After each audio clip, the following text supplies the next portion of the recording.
Hello, friends. Welcome to the official YouTube channel of VS Strategic Business Consulting. Continuing with our series conversation with the thought leader. Today, our guest is an eminent speaker, eminent person, founder of a law firm, co founder of a community agency, and has won numerous awards for her excellent work in different fields, specifically in the field of, upliftment of mankind and development of society and community. Some of the awards are she is the recipient of Martin Luther King Leadership Award, a honorable award name titled Giraffe Award by Women's Chamber of Commerce, has been identified as a top influencer businesswoman from Palm Beach County and has been a leadership coach specifically concentrating on the purpose centered leadership aspect, has worked on faith based coaching and advising many entrepreneurs and communities, and have advised many organizations, few including the Fortune 500. Let's welcome the co founder of Sharon Gill International, Sharon Gill herself.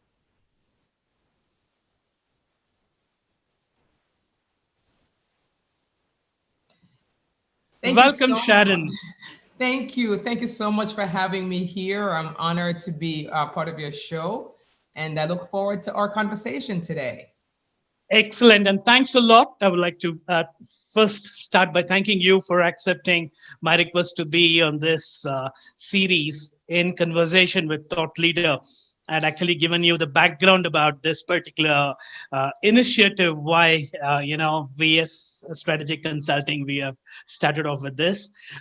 Having said that, to start with the conversation, um, I would like to request you to introduce yourself because you have done so many things. You've been a chief operating officer of a law firm, a co-founder of a purpose-centered leadership, been into ministries, working consistently on the community upliftment, and I'm really not sure of how do I actually, you know, introduce you. So I fall short of my words. So I request you to, introduce you before we commence our actual introduction.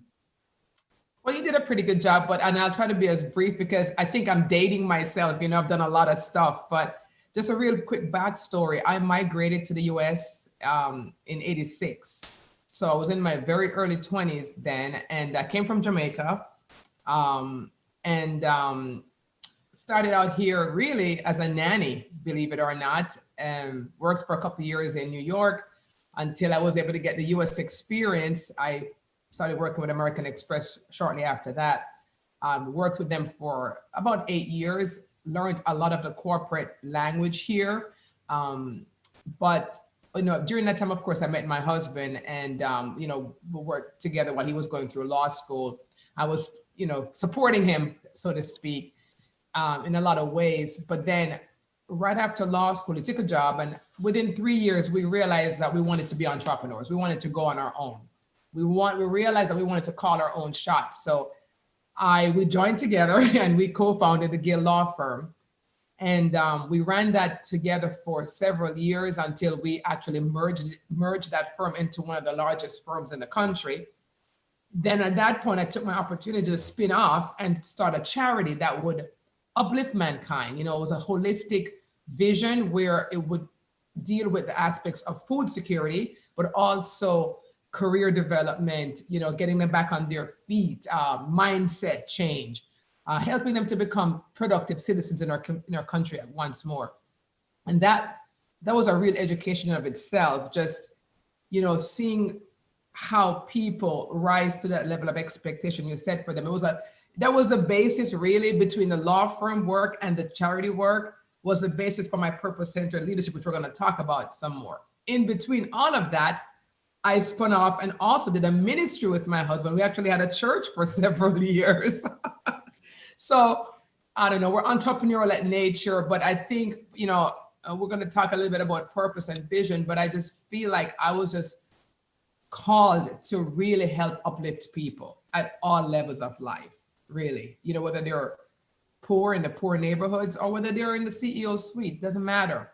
That I just believe that's what I was, wired to do. And, we're from what we call a third world country, right?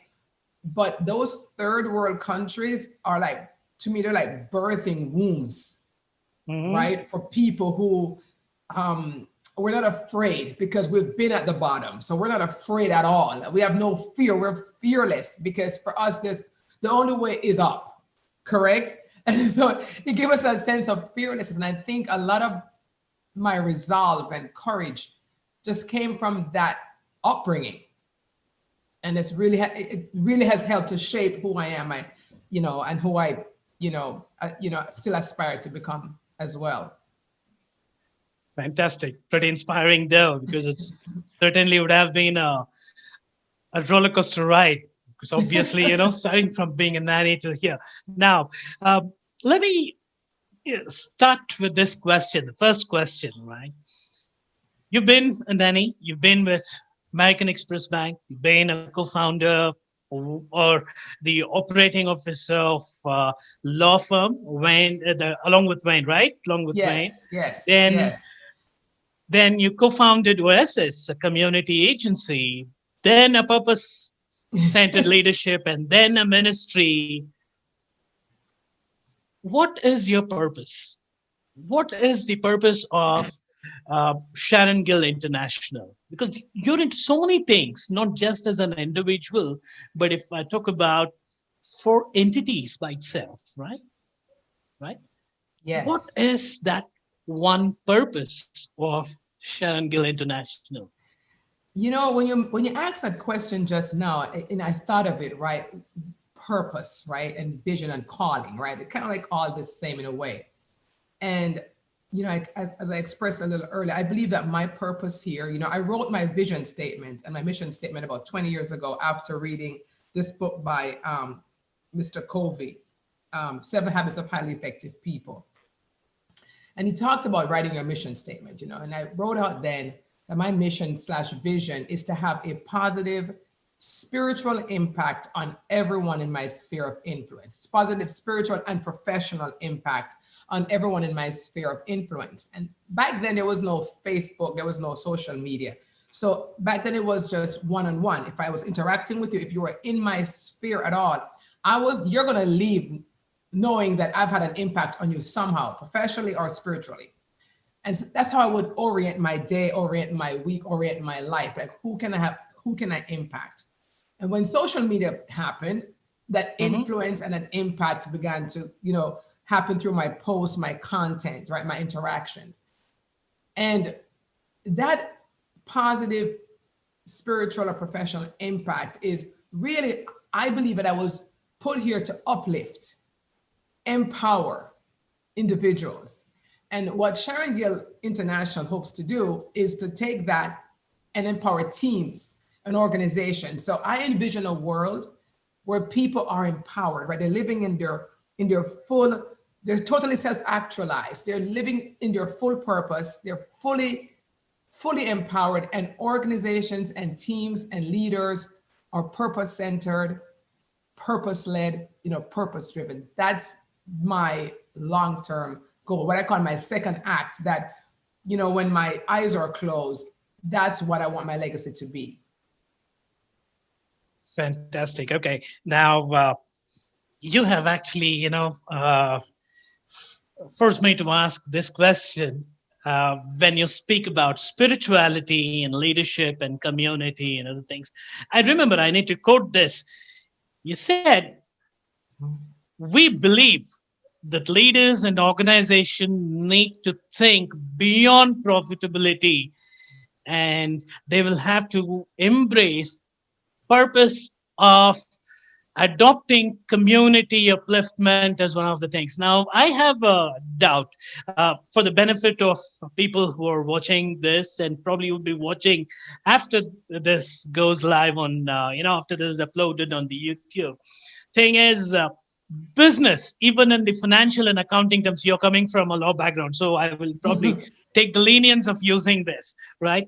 If we typically look into the definition of an organization, a company, it says as a going concern for profitability, right? So now you say now organizations and leaders need to look beyond profitability. So my understanding is they have to probably consider even beyond valuation, beyond share values, beyond market capitalization and those things, because everything ultimately boils down to your profitability and the way you run your business. But you say Yes, purpose of upliftment of community and needs to be adopted, and that would create a culture where the team and the customers and the community would embrace the organization and grow. Could you yes, please elaborate that? Because you specifically use the word faith based in that yes, particular statement. So, how are yes. you actually interlinking faith and business? Okay, well, you express it so well, where I believe that when, yes, we're in business for a profit. We understand the financials, right? We have to pay the bills, we have to pay employees, and that's beautiful. But the landscape is changing so much, V. We're being forced as leaders now to look beyond that we need that. But the millennials who are coming into the workflow force, it's Generation Z, that's not enough. And it's not enough even for me, who's a baby boomer, right? Mm-hmm. And I'll tell you where this began to resonate with me. When I was running my charity, I ran it for 16 years. There were Mm-hmm. two kinds of donors. There were Mm-hmm. donors who would write a check and say, hey, I'm supporting you. And that was wonderful. And there were donors who would write a check and say, physically, we're coming over and we're going to send volunteers and we're going to have you as part of our corporate social responsibility. We're going to give you strategic planning. We're going to be your actual partner. And we would have a literal relationship like this, my nonprofit and their companies. And I would go back to their company, fairly often to give reports, in boardrooms. And I would see the difference with how their teams, their employees would relate to even their leadership. They were proud.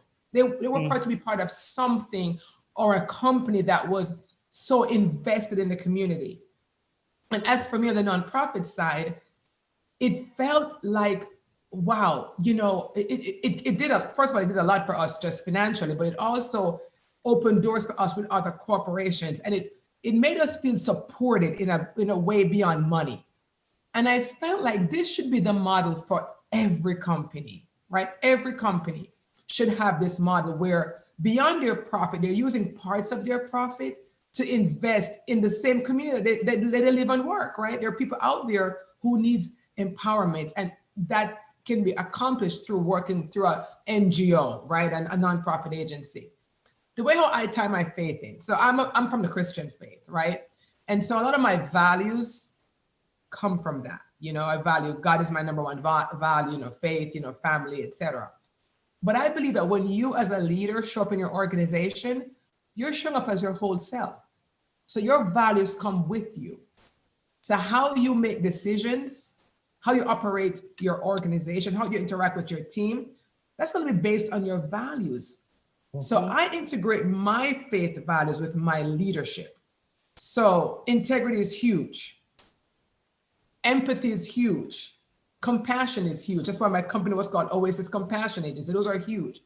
And so even as a leader, those values are going to be the foundation. That's going to be what's undergirding my organization.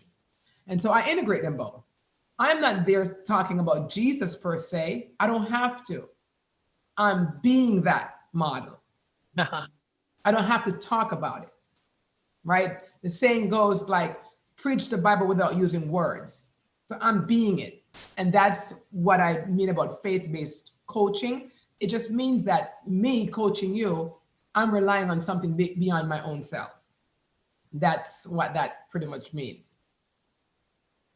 I don't know how to express it. It was so beautifully explained. In fact, with your permission, I would like to quote this. It's pretty similar to what we talk about a statement in the Eastern philosophy called as Aham Brahmasmi. And my mentor, he keeps telling this. And he says, if as an individual, if we are able to follow four specific foundations, which comes from our background, our family ethics and values. And those four are being sensitive, simplicity, surplus mentality, which you spoke about, community, improvements and enhancement. And the third one is sharing, caring, and sacrificing. He uses this sharing, caring, and sacrificing.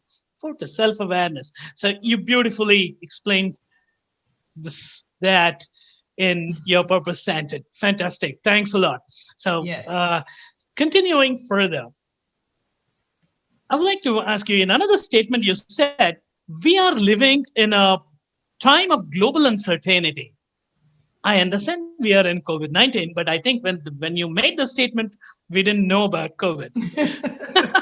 So you specifically said we are living in the world of global uncertainty. The rules have changed. You used the rules have changed more than ever. One needs to look and work towards the purpose and have a clarity in their business, life, and faith. May I request you to elaborate on that? Because that moment, I'm not sure how many would have understood it. Certainly, when I was reading it, in the recent past, I was able to actually link that and understand it. But what made you, make that statement? There should be something which you would have experienced or which you would have seen, right? So, can you Yeah. please elaborate that, please? Well, you're right. It was, I think it was perhaps before COVID, but I began to feel a shift anyway, in the way how we're doing things. For example, before COVID, I was living in Florida for 27 years Mm-hmm. with the brick and mortar businesses, with my nonprofit. And my husband and I decided last year to sell our buildings, to close our brick and mortar, and to adopt Mm-hmm. a remote lifestyle, to adopt a laptop lifestyle, so to speak, to get out of brick and mortar, because we saw that was going to change. This is before COVID. So we literally sold our house, closed our companies, properly, and packed up and moved out of state to a Mm-hmm. state that we had no one. We knew no one, because we felt like, let's do something different. Let's get ahead of the curve. People ask me, how did you guys make this decision before COVID? Well, we literally moved everything that we did to online and started to change the rules of how we did business for 20 something years. When COVID hit, I was already online. I didn't feel the issues. I was already online. So I think leaders, we have to be looking 2, 3, 4, 5, 6 years ahead. And I said the rules have changed, and the rules were changing. How we as leaders respond and react, it's different. And I talked about clarity in business. And what did I mean by that is, as an organization, whether you are a one-person show, a solo entrepreneur, or a huge corporation, who do you serve? Are you clear about who do you serve, what you offer, what pain points you're fixing or solving? Being very clear about that is going to make you much more effective. And a lot of companies don't do that. They want to be all things to all people. I know I struggled in the beginning trying to pinpoint, when we did a law firm 20 something years ago, we were trying to be a general practitioner. And an insurance guy said, no, pick one thing. We're like, no, we're just starting out. We got to catch everyone. Let's pick one thing. You're going to be so much more successful. Best advice he ever gave us, right? And we did. And it was true. We narrowed to one field. And business needs to know who you serve. Whether you're a solo guy or you are a huge corporation, you need to have that self-awareness. And in life, what do you believe? What do you stand for? Right? It goes back to those values again. So if I know what I stand for, like in my case, I said, it's faith, family, empowerment. when I get certain offers, I'm going to see, does this line up with my values, with who I believe I am? If it doesn't, then it's a no. It's easy to make a decision because I know who I stand for. I know what I believe, what my values are. And it's the same thing with organizations. They should have the same mindset. Is this kind of business for me or not for me? Is this who I'm here to serve or not serve? So I think we are so much more effective when we have a pointed spear, when we're focused.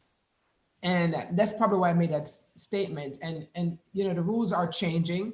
And the more you know who you are, even when the rules change, even if you change industry, you're still the same person when you know who you are. You know how you asked me how I did ministry and law firm and the nonprofit and SGI?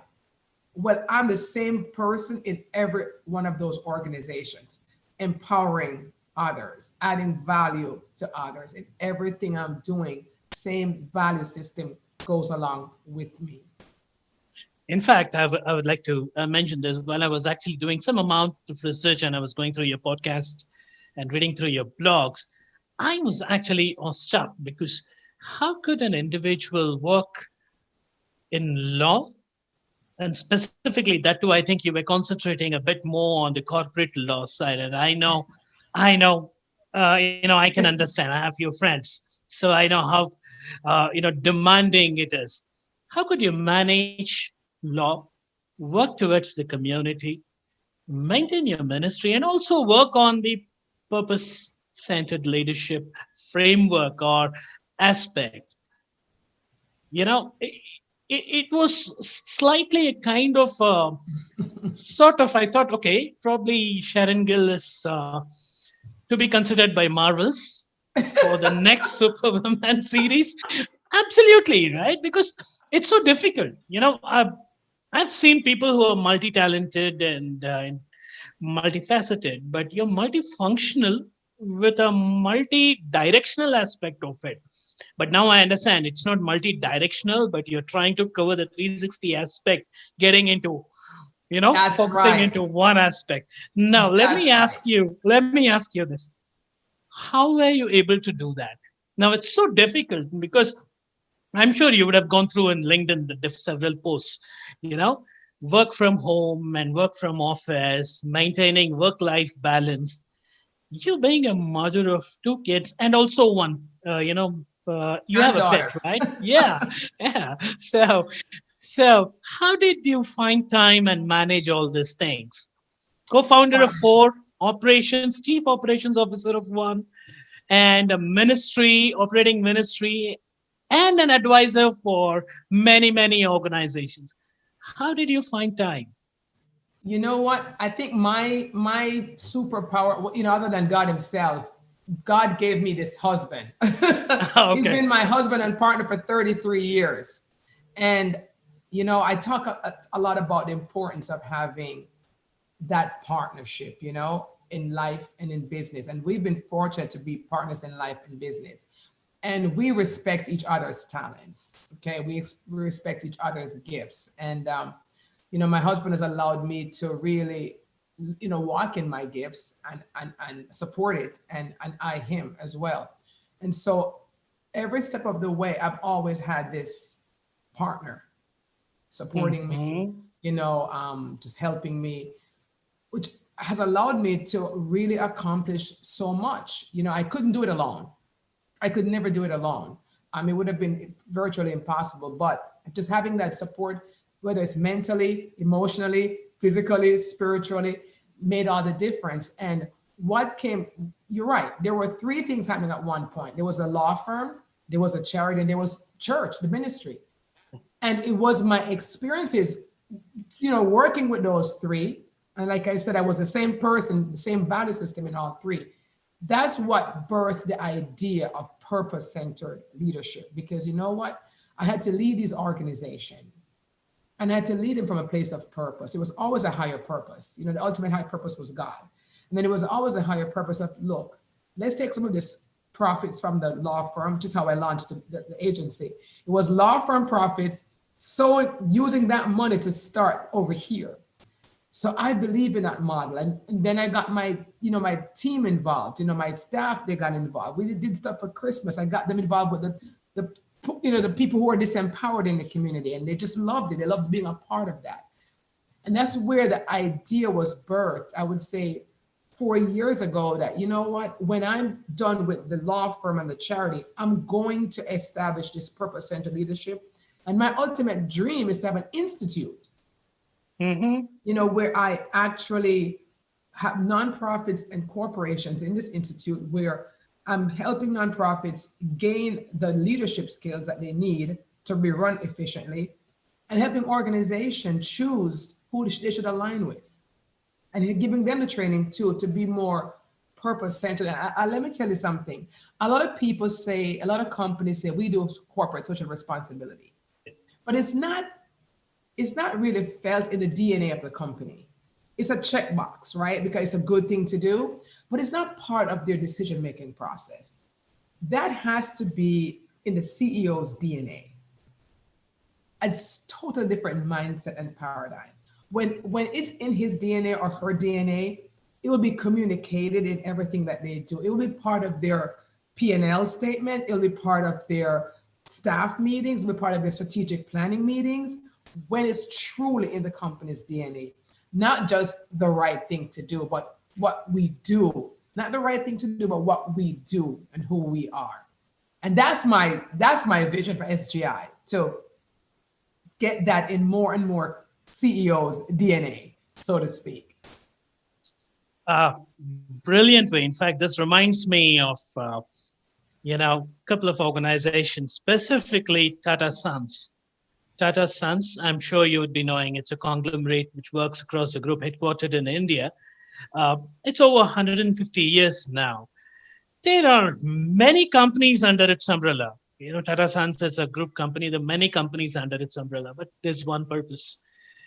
The founder, he said, unless any organization, they work towards the economical upliftment of the people that they are serving, they are just entrepreneurs, and they are just business people, and they are not entrepreneurs. He mentioned this quote, and this reminds me, what you explained reminds me of that. In fact, the reason why I said that is, in India, we have a law, specifically for organizations, that they will have to set aside a set percentage. I think it's around 3 or 5% towards the corporate social responsibility. Is it a good thing? Yes and no. I think it is. Yeah, for me, the way I see it is yes and no. The thing is, it becomes more like a tick box approach. Right. Now that probably, it gets so much into the, as you rightly mentioned, the DNA, the cultural aspect of the organization, that it just becomes a to-do list rather than a must as a responsible citizen, But here's why I like it. I like that. Here's why. It starts there, because here we don't have that. Here in the US, we don't have that. Yeah. I would love to see, even as a first step, that 3% of our corporate earnings will go towards the community. I can tell you, as a nonprofit founder for 16 years and running one, and the struggle to find grants and funding, if that mechanism was in place in the United States, nonprofits would never struggle. They would never struggle, because they would always be, and if it was even localized to say, for example, if you're operating in this community and there's 10 nonprofits, make sure, there should be that middleman to say, make sure that they're being funded, even regionally, even locally. So I like it as a first step, because it will at least be a first step. Right now, there's no steps. There's no steps right now in many companies. There's 0 steps. There's one other company that I like, Unilever. Unilever, yeah. Yeah, I would like you to send me a link for that company you mentioned, because I'd like to do some more work on them, some more studies. Unilever I like because, excuse me, when I was studying who is doing this purpose-centered leadership thing right, I couldn't find many companies, but I did find Unilever. And I mentioned to you, I was from a third world country, Jamaica, right? So I like your story about Life Boy, which is a soap that third world company typically have, right? It's sold there. And Unilever, when they make the Life Boy soap, which is an antimicrobial, whatever, bacteria, parts of the profits from Life Boy goes toward training and education of how to live, hygiene, take care of hygiene in poor countries. So they directly link that profit from that antimicrobial, microbial soap to hygiene. Mhm. That's strategic, that's thought out, that's purposeful, that's intentional. And that's a model that I truly admire. And they practice this with a lot of their products. So that's the model for me. I think I would like to see more companies move toward. Fantastic. Because for me, that's more of an evolutionary thought process and bringing out, like probably, now that you said you're from third world, basically. So I'm sure you should be knowing Thomas Sankara of, you know, uh, what is that name? Burkina Faso, the country Burkina Faso. Thomas Sankara is the 21st president. He was the first president of Burkina Faso, but prior to that, it was called as colony of French. So Okay. yeah, I think I'll send that link. Probably you would be interested. He worked Yeah. something in lines with what you said, being the first president. Yes. Brilliant. Now, let me understand this. To do all these things, I'm sure there have to be a lot of, awareness and self-awareness, and I'm sure you are. Otherwise, it would be extremely challenging. Even though you had the support from Wayne, but it would have been an extremely difficult situation to manage all these things. Who was your inspiration in your personal and in your professional life? What qualities inspired you, and how did you groom yourself to be where you are today? This question I invariably ask almost everyone in this series in conversation with thought leaders, because uh, we want to get inspired. We might have inspiration, we might have be inspired with certain qualities, but how do we groom ourselves to be where we have to reach is something we want to identify and learn that aspect. Could I request you to elaborate on that, please, Gil? So on the personal level, I have to say it's my grandmother and my mom. Mm-hmm. My mom had a fourth grade education, but she was the wisest woman I've ever met. My grandmother, I don't know even how far she went, but just the wisdom Mm-hmm. and their faith, their courage. My mom grew up in the country and had to walk miles and miles to school. They told me they carried water on their head. and But she was a woman who was a great encourager of other people. She could see the potential in every single person. And I grew up seeing people at my home who would come to see my mom, and they just came for prayers or they came for encouragement. And she was always breaking bread and breaking off some of my food so that they could have something to eat. And I knew no other way to be. I knew no other way to be but to share, to Mm-hmm. encourage, to see beyond, to see a future for people. And I didn't even realize it until after I started my charity. I didn't, people ask me, why did you start? And I had different reasons, but it was until when I started and I thought about, wait a second, this is where it started. So that was my background. That was my everyday conscious life. Mm-hmm. So I came to this country. I was 21 or 22 years old. I met my husband 6 months later. He was 21, and he was still in college. But I didn't understand the American norms and culture. Mm-hmm. I just didn't understand how they spelled some of the words there. I was on the British system. And so he single-handedly, as a young man, 1 year younger than myself, taught me the American norms and culture. When I had my first job with American Express, he taught me how to prepare for for a performance appraisal. He taught me, just how to navigate this corporate speak. So I have to say, on the professional side, I could choose, people I've read their books or attended their seminars. There's Tony Robbins, but if I had to be honest, I have to say it was Wayne, even though he was a year younger, who shaped me and shaped my thinking. And then also encouraged me to like go for it. You know, you're smarter than many people I know. He would say to me, hey, you're smarter than many people I know. You're just smart. Go for it. And so professionally, he was my first person grooming me on the corporate side. Like, this is how they speak. This is how they act. This is what they do. And so I took that and I took my mom and grandmother's resolve and courage and I packaged it, you know, I packaged it and I empowered my own self and I encouraged my own self. My mom was always in my ear because she actually migrated here too. Later on, I was living with my husband and myself for 20 something years. Okay. Constantly reminding me of who I am and who I can become. And she was constantly, during that time, she passed away 2 years ago, encouraging my husband, encouraging myself, and encouraging everyone, including the people at my charity. She would call the clients at my charity, those poor people. She would actually come to the charity and sit in the lobby and just pray with the downtrodden, encourage men and women. So that is the richest thing in my background I could actually share. And that's whose legacy I'm still trying to live and live up to. Brilliant. Fantastic. Fantastic. I know this is a live session, but I take the lenience of requesting you uh, on behalf of VS. I probably will need an appointment with you and Wayne together as per your convenience for a session because I would like to talk to him too. Yeah, There are too many okay. things to learn. Yeah. Send my regards to him. Yes, I will. Great. Thank you. Thank you. Now, in terms of the term leadership, right? There are too many frameworks, too many, I would say models and approaches which have been there.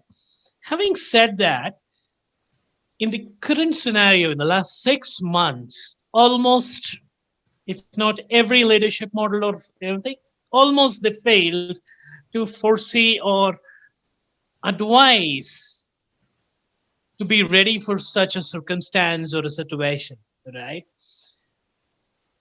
What is the change that you notice in the mere definition of leadership or mere term leadership? What is the gap? There is some kind of a leadership which is required, like you have mentioned the purpose centered, and what is the current leadership and what's the gap? And what do you suggest that to the aspiring leaders or to the people, to the organization, how do they consider an approach in bridging this particular gap? Because I think that's extremely important, not just for the future, but to survive the current scenario. Yeah, there is definitely a gap. And, you know, we understand, again, especially from a third world perspective, you know, top down leadership, you know, doesn't exist. It just doesn't work anymore, right? You know, even if anyone's practicing top down leadership, authoritarian, we know that's not working. And we've seen a huge shift, especially here in the United States. You know, people have moved away from that. It doesn't work. And especially with the millennials and the Gen Zs, it's just definitely not effective. So we hear another popular model is servant leadership, where, you know, leaders are more empathetic. You know, leaders are serving their team. And it's a great model. A lot of people here love it. I love it too. A lot of churches try to practice it. You know, and purpose-centered leadership loves that model, but we just go one step beyond with regards to the community. What I'm seeing for this, especially 2020, agile and adaptable leaders is what was needed. Situational leaders, right? And it was those leaders who could adapt. And I saw the failures with that. A lot of companies, they were not embracing online enough. They were still brick and mortar in their thinking and in their physical space. They were not up on technology. And I hope that this year, if for nothing, it taught leaders, you have to be, you know, 4 steps ahead in technology at this point. So a lot of companies closed prematurely in this pandemic because they couldn't make that shift.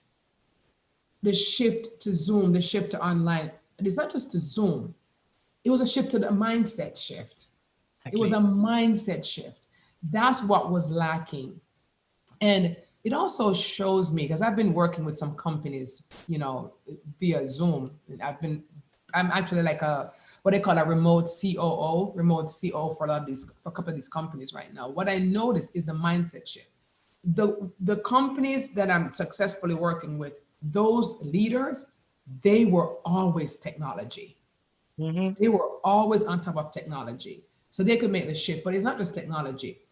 Your people needed to really respect you and respect your leadership and trust your leadership, Mhm. because so there's a lot of communication. Communication skill is a big gap I see too.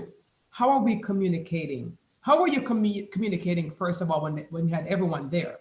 Was it regular? Was it frequent? Was it inspirational and aspirational? Or was it just complaining?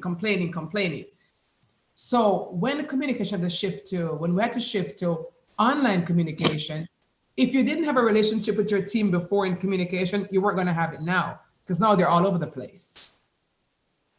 If there was no trust before, you're not going to have it now, because now they're at home. So what I see as the gaps that leaders have to really work on, especially this downtime, is communicating more effectively, Mhm. communicating humanely.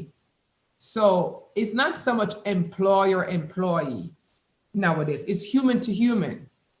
So I'm checking in with my employees. It's not, hey, employee, have you punched in? Employee, have you done your timesheet? No, it's hey, Sharon, how are you doing? How's your family doing? How are you feeling? How's your anxiety level? It's now human to human. That's where we have to go to. And then trust. You have to develop that trust with your team, that they feel like they can buy into you. They will work when the kids go to bed. Trust. And Mhm. that gap has to be filled. That communication gap. Communicating trust, communicating humanely, communicating empathy. And the leader has to be agile and adaptable and bring the whole team up on technology. I've learned so much technology this year, and I thought I was Mhm. good, but I've had to learn so much more. I had to adapt real quickly because my clients were adapting. So I had to adapt real quickly, but it was for the better. Because when I adapted, I also allowed other clients who weren't on technology to come on technology so we could navigate this new landscape, because we're not going to go back to the way things were. And I really hope leaders realize that. And even when the pandemic has a vaccine and whatever, we're always going to be thinking, what is the next COVID that we don't have a vaccine for? The world is flat. Everyone's traveling. So the next issue may come out of Jamaica. Who knows? I mean, it may come out of a different country. So we're going to have to always be ready to shift and pivot. Be very agile. Be very flexible. So that's where leaders need to fix that gap: adaptability, communications, humanity, and then the purpose part. Like, okay, and we stand for something much bigger than ourselves, so that your team really buys into you and you are helping those people who are left disenfranchised to come up in the world as well. The community wins, everyone wins with that approach. Brilliant, brilliant. In fact, there was a recent article around 2 3 months. I think it's around 3 months back.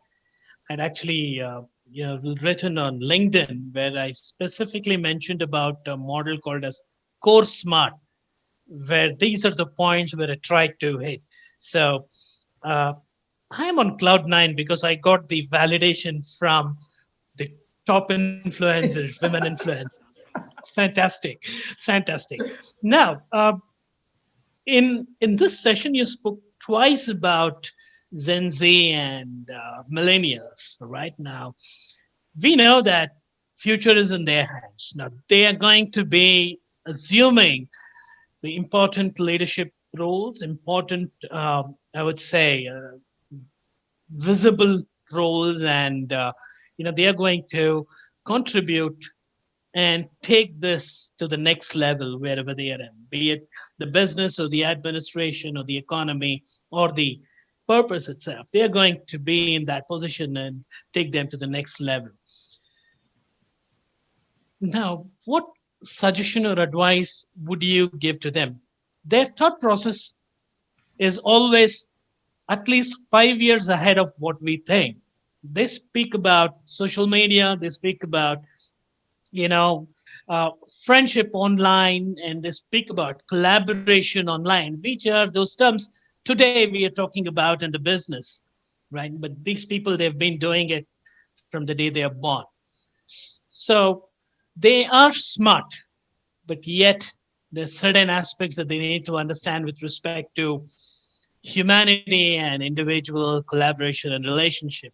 So now there is a kind of, uh, I would say, a good sync, yet as a catalyst, there is something which is required. Now, as a leadership coach, my request to you is, now that you have helped so many organizations, some in Fortune 500, what is that advice?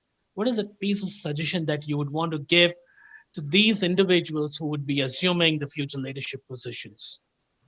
You're right. They are ahead of us. They're ahead of me. They're ahead of you in technology. We just can't compete on that level with these folks, right? But what they're not ahead of us right now is certain fundamental traditional values that you still need, ingrained values like, integrity. And I'm not saying they're not integrity people, right? But values like, integrity and fairness. I think it's important that these younger people do look up to older models of, older mentors, as for those advice, because I've spoken to millennial leaders. They're brilliant. They've taught me so much, but I've also taught them a lot. I've taught them things like even balance, work-life balance.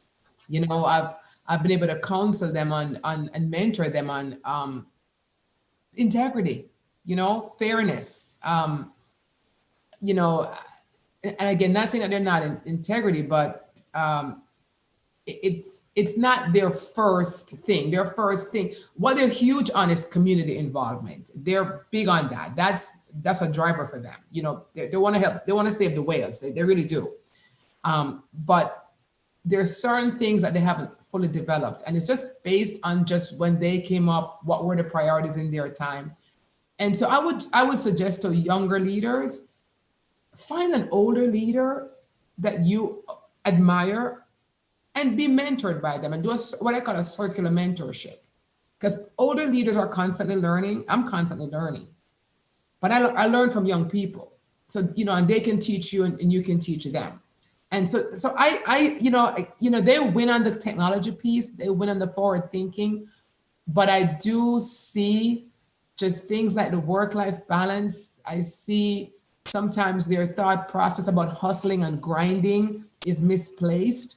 I hear a lot about, hustling and grinding and, and I just think some of that is kind of misplaced. So I just think mentorship, leadership development, more traditional leadership development for this group would be good. And I think really for all leaders, they should be constantly in a leadership development mode. I am constantly reading and challenging myself and testing myself and, seeing where I'm lacking, and just trying to develop myself. I just became part of this John Maxwell team, with a huge investment. Why? Because I want to be in a constant company of mentors who are ahead of me.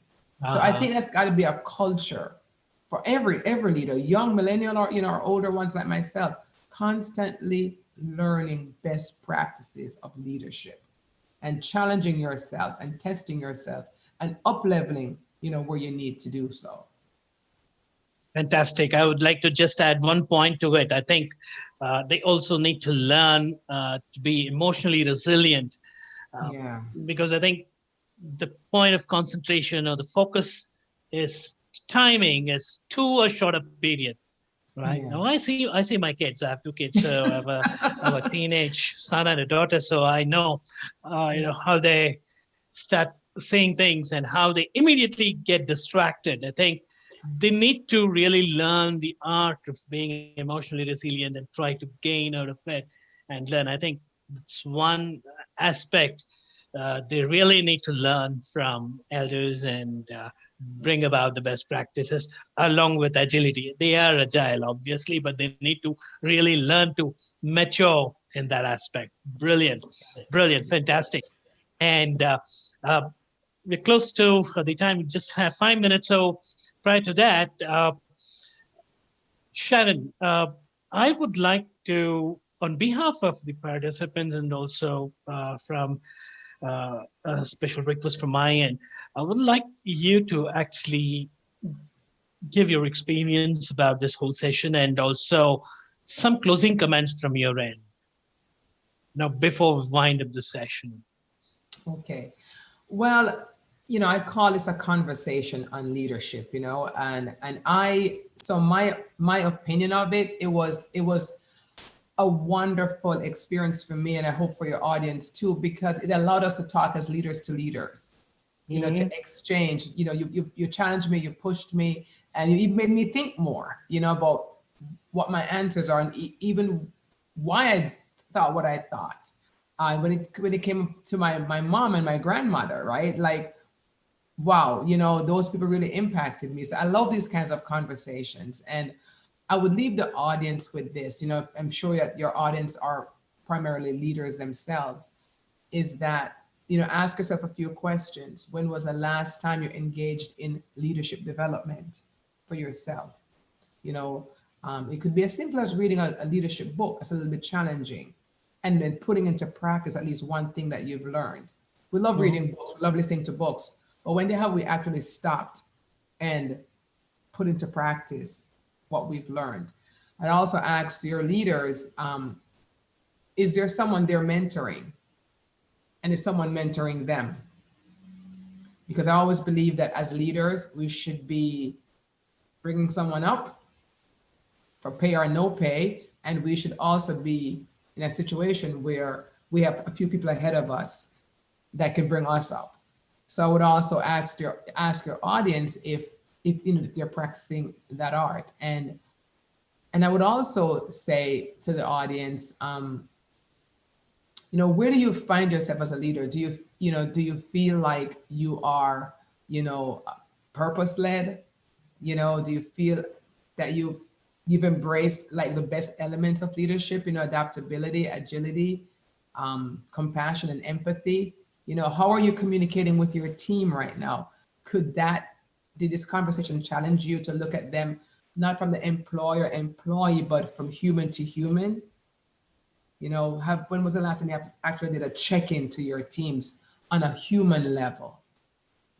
I would just challenge the audience to think about that, and if you're doing well, I applaud you. But I know in my case, every time I check in with myself, there's something I need to improve. And I go about improving that. Yeah, yeah. There's nothing which is perfect on this end. So there's always scale, a scope to improve and enhance. So I think that's inevitable, and that's the sweetness of being a human. There's always an opportunity to improve. Yes. Brilliant, brilliant.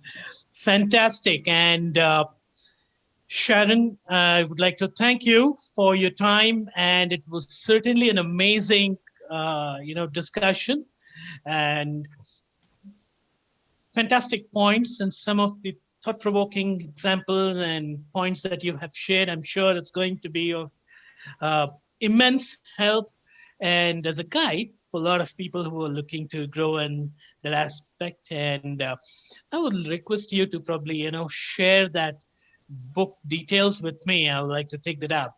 I know we spoke about this before the live session. Yes. It looks so amazing.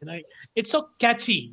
It's so catchy. In fact, the way it's given. And thank you. Thanks a lot for your time. And let's be connected. And I would, circle back with you to request you for your time and Wayne's time again. Okay, will do. Probably in a month or two, Okay. Take your time, and then we would do that. I'll let him know. Perfect. Thanks a lot, Sharon. Thanks a lot. You're welcome. Take care. Have a blessed day. Take care. Great. Bye-bye. Bye. And friends, thanks a lot for attending the session. And if for some reason, if you're unable to attend the live session, this is going to be uploaded. The edited version will be uploaded on the YouTube channel, and you can go through it in the playlist In Conversation with the Thought Leader. And Sharon, I would be, sharing the edited version with you, so that if you want to use it in Absolutely. points, right? And so, thanks a lot, my friends. And let me remind you, this YouTube channel, we would be concentrating majorly on building purposeful leadership, organization development, leadership management, and succession management. So please, if you have not subscribed, please do subscribe to VS Strategic Business Consulting, like, share, and comment. If you have any questions, you could share it with us in the comment, or you could email it to me at venkateshans@venkateshans.com, or contact vs@venkateshans.com. I would certainly connect back with our guests, get the answers, and share it with you. But ensure that you send the questions in a week's time and not later. Probably, it'd be difficult for me to catch my, guests later. Having said that, if you're from India, have a very good evening. Enjoy your supper. If you're in the US and parts, have a blessed day ahead. See you again in the next session.